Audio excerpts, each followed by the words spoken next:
Assalamualaikum warahmatullahi wabarakatuh. My name is Ariel Santi from STKIP BGRI Jombang. In this video, I will interpreting about Centas Laura speech.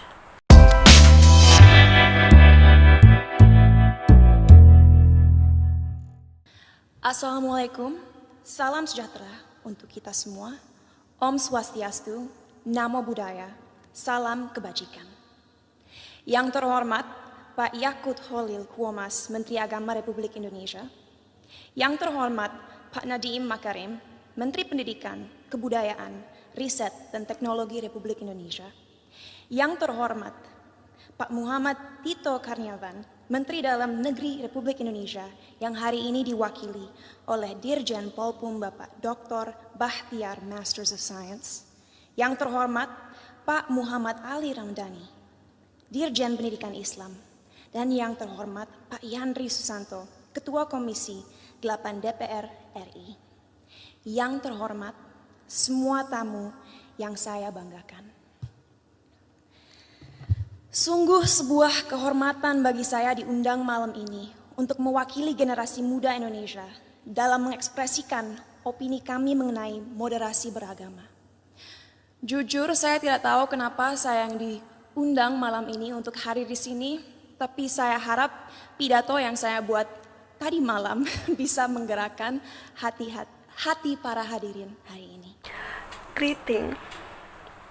Sebagai generasi Z dan milenial, kamilah generasi yang akan bertanggung jawab dalam beberapa tahun ke depan atas arah yang akan diambil negara ini untuk menjadi negara yang lebih maju, modern, sejahtera, dan tentunya terkemuka di mata dunia. Thank you. Tapi nilai-nilai apa saja yang harus kita terapkan kepada masyarakat Indonesia agar mimpi-mimpi ini bisa terrealisasi? Pada saat ini, kita dalam situasi sulit di mana adanya polarisasi dalam opini masyarakat. Terlihat jelas bahwa adanya ketidaksepakatan tentang apa yang dibutuhkan negara ini agar bisa benar-benar menjadi kesatuan yang kuat. Dalam satu sisi, generasi muda sekarang mempunyai keinginan besar untuk mempromosikan budaya dan identitas bangsa. Kami percaya akan pentingnya untuk negara-negara di luar sana melihat potensi, keunikan, dan kehebatan negara ini.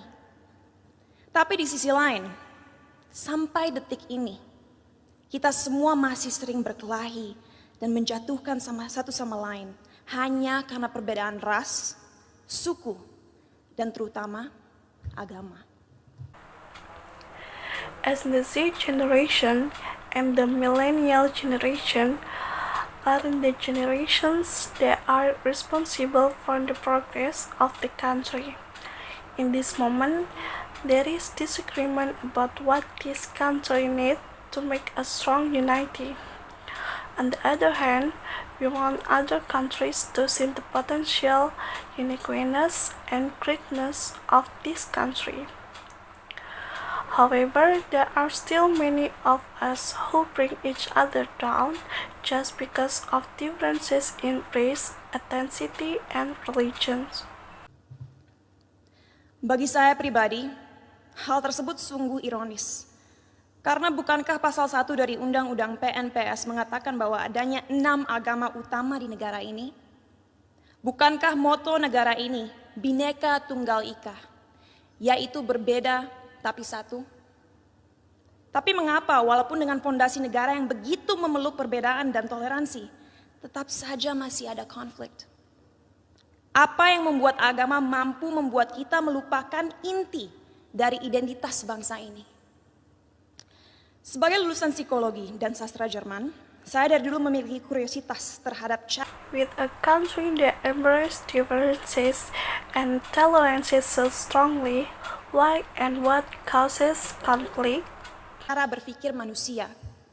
Oleh karena itu, pengetahuan tersebut saya perdalam dengan mempelajari filosofi.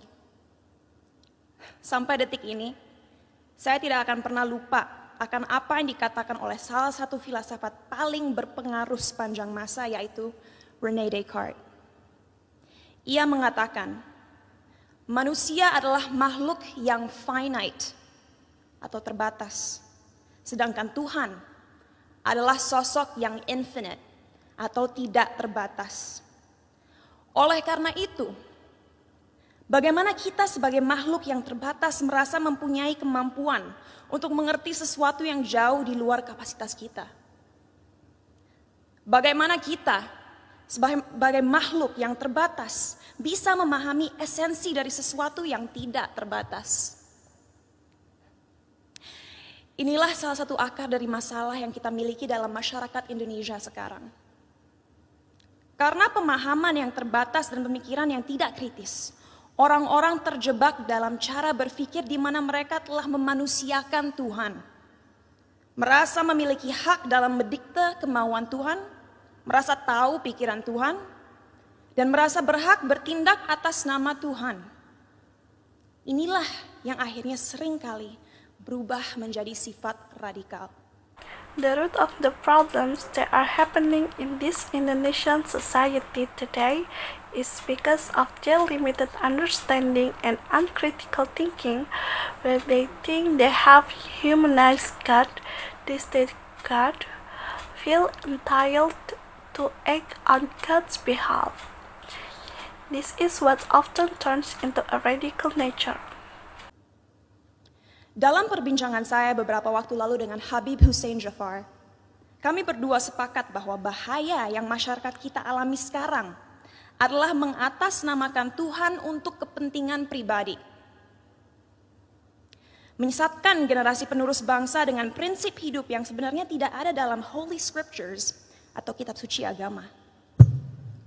Kenapa bisa seperti itu? Karena kita kurang membimbing dan memberikan masyarakat tools yang dibutuhkan agar bisa memahami sebuah ajaran dengan akal kritis. Sehingga mereka menjadi tersesat dalam cara berpikir mereka dan lupa akan pentingnya menyeimbangi segala ilmu yang dipelajari dan dimiliki dengan nilai-nilai yang ada dalam budaya, sains, ataupun aliran pemikiran lainnya. Saat saya masih bersekolah dulu, saya ingat sekali diharuskan untuk membaca kitab suci berbagai agama dari segi literatur dan juga filosofi. Sehingga saya diberikan kesempatan untuk bisa memahami keindahan setiap agama dan sadar bahwa pada akhirnya fungsi terbesar agama adalah satu, yaitu untuk membimbing kompas moral manusia. Untuk mengingatkan manusia bahwa kita harus memperlakukan satu sama lain dengan hormat. Bahwa kita harus bersyukur dan bahwa kita semua harus sadar bahwa waktu kita di dunia ini hanyalah singkat dan terbatas. The function of religion is one, namely to guide human morality to remind humans that we must treat each other with respect. Be grateful and realize that our time on earth is very short. Oleh karena itu, ingatlah untuk selalu menjadi seseorang yang rendah hati dan siap membantu satu sama lain. Jadi, apa yang harus dilakukan ke depannya agar bisa melawan segala kebohongan yang ada? Apa yang kita bisa lakukan untuk memberdayakan rakyat bangsa ini? Saya rasa jawabannya cukup jelas. Satu, penting sekali kita segera mengingatkan kembali saudara-saudara kita akan indahnya, kayanya, dan uniknya budaya-budaya yang kita miliki di negara ini. Sejak usia dini penting kita mengenalkan budaya negara ini tidak hanya di sekolah, tapi juga melalui media dan semua platform digital yang ada. Sebuah hal yang krusial untuk disadari bagi generasi muda akan relevannya budaya kita di dunia yang semakin modern. Our culture is cool, not old school. Kedua, ajaran agama yang ada dalam sistem pendidikan harus adil dalam merepresentasikan agama-agama yang ada di negara ini. Agar orang-orang bisa mengerti sejak usia muda bahwa semua agama itu mengajarkan kebaikan dan tidak seharusnya kita melecehkan dan menyakiti satu sama lain hanya karena sebuah perbedaan. Ketiga, Critical thinking, critical thinking, critical thinking. Ajarkanlah adik-adik kita untuk membaca dan mempelajari segala sesuatu dari berbagai sudut pandang. Biarkanlah mereka bertanya. Tumbuhkanlah rasa ingin tahu mereka sehingga mereka tidak mudah dipengaruhi dan dijajah pikirannya. Dan terakhir, gunakanlah teknologi yang semakin canggih sebagai alat yang dapat terus menyebarkan nilai-nilai toleransi. Agar negara ini bisa kembali menjadi Indonesia sejati.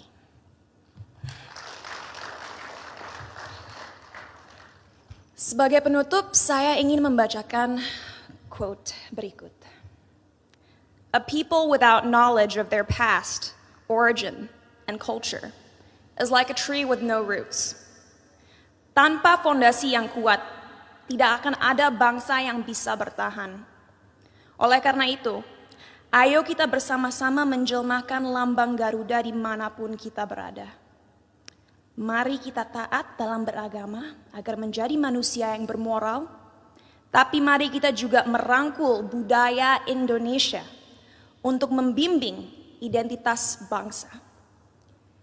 Terima kasih, salam sejahtera bagi kita semua.